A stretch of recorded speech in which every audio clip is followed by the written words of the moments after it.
what should we do? That was when I finally started asking myself, what should I do? First thought that came to mind was, well, maybe I should teach graduate courses. But I was not really willing to give up that quickly. And it turned out that the solution presented itself totally serendipitously. I told you that I was worried that the students would think the FCI was really trivial. Well, they didn't think it was trivial at all. In fact, they were horrified by their own performance. And they wanted me to go through every single problem on the FCI. So there was no time in class, so I booked a lecture hall at night, and from 7 to 10 we went through every question on the force concept inventory. And at one point we got to this question about the heavy truck and the light car colliding, so I made a free body diagram on the left side for the light car, and on the right side for the heavy truck. I drew the forces of gravity and the normal force, and then I drew the force of the light car and the heavy truck, and the heavy truck on the light car, and I said by Newton's third law these two forces are equal. What else is there to explain about it, right? So I turned around, and I could at once see from the confused look on their faces that there was something wrong. So I said, does anybody have a question? They were so confused they couldn't even articulate a question. So there are two things you can do then. You can just go on and assume that everything will be all right. But I knew this was pretty serious, so I thought, okay, I better do this again. So I erased the diagrams, and I thought, this time I'm going to bring in acceleration. Even though the forces are the same, the truck weighs a lot more. So an equal force on the truck is going to have a lot less effect on the acceleration of the truck than on the car. So I thought that once I'd done that, I'd nailed it. So I triumphantly turned around, only to see even more confused looks on their faces. So I really didn't know what to do anymore, because still they could not articulate a coherent question. So, but I knew that about 40% of the students had given the right answer on this question on the FCI. So I don't exactly know what got to me, but I said, why don't you turn to your neighbor and start discussing it with your neighbor? And the whole classroom erupted in chaos. I'd never seen that. You know, I would lecture, and then I would stop and say, does anybody have a question? Anybody? And you wait. Students look down because they don't want to, no eye contact, that's right. And then if you wait long enough, it's always the same person in the front row reluctantly raises his or her hand. It's like pulling teeth. But here, everybody's talking. They forgot about me in front of the classroom. And what happened was that the students who had the right answer pretty quickly convinced those who did not have the right answer. And you know, there's a certain irony to that.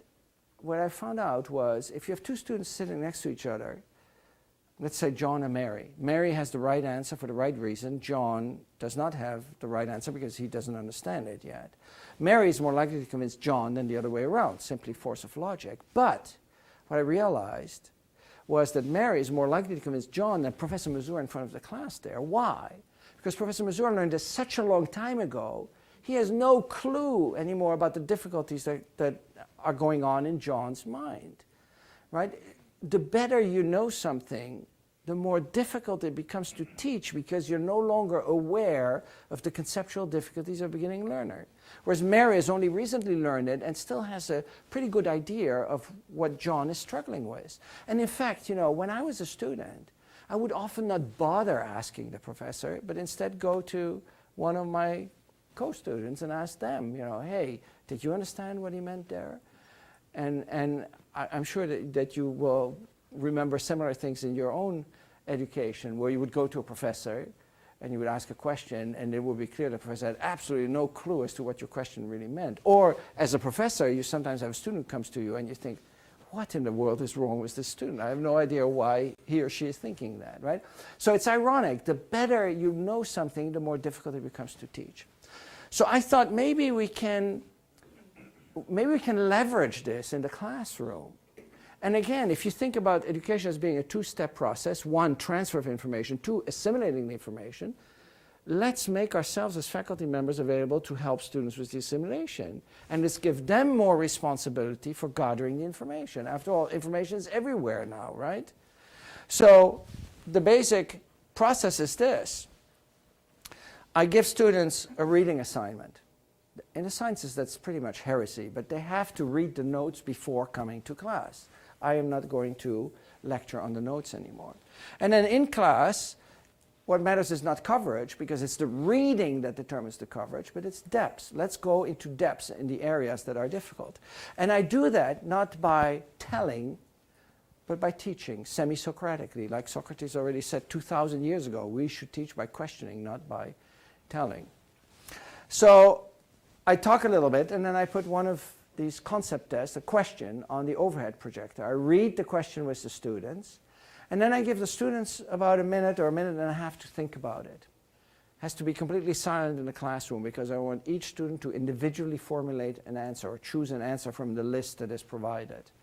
Then they answer it, either with a show of hands or now with clicker technology. And then I tell them, now turn to your neighbor and try to convince your neighbor of your answer. Total chaos in the classroom. And then I have them vote again, and that's followed by an explanation. Then I lecture again, maybe a few minutes, I talk a few minutes, and another question. So it's an interplay between these questions and little snippets of either demonstrations or talking. Let me show you a little video clip to show you how that happens in practice. So I start by reading the question with them, because I want to be sure that everybody agrees about the question, right? There has to be no misunderstanding.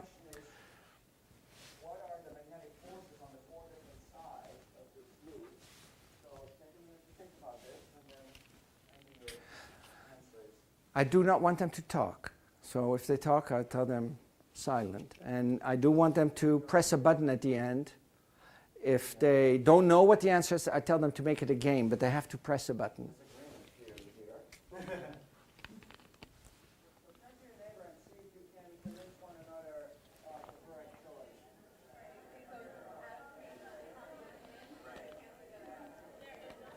So you notice how the noise level immediately goes up, and they become completely oblivious to the instructor in front. What you really want is this aha moment that you just saw there. In fact, there are many aha moments. And now we have an absolutely overwhelming majority for choice number 2. So there are two features to this. One is there's active engagement. It's impossible to sleep through class, because every few minutes your neighbor will start talking to you. Believe it or not, some students complain about that. The second thing is there's continuous information flow, not just from me to the students, but back. Every few minutes I can assess how on board the students are with an idea that I'm trying to get across. I don't have to wait till the midterm or even later to find out when students don't understand something. But that information flows not only from the students to me via my laptop, but also to them, because they find out right then and there in class whether they get something or not. And they have, first of all, 2 opportunities to answer that same question, but they also see where they stand with respect to the rest of the class without it affecting their final grade. So it's sort of a formative assessment that continuously takes place.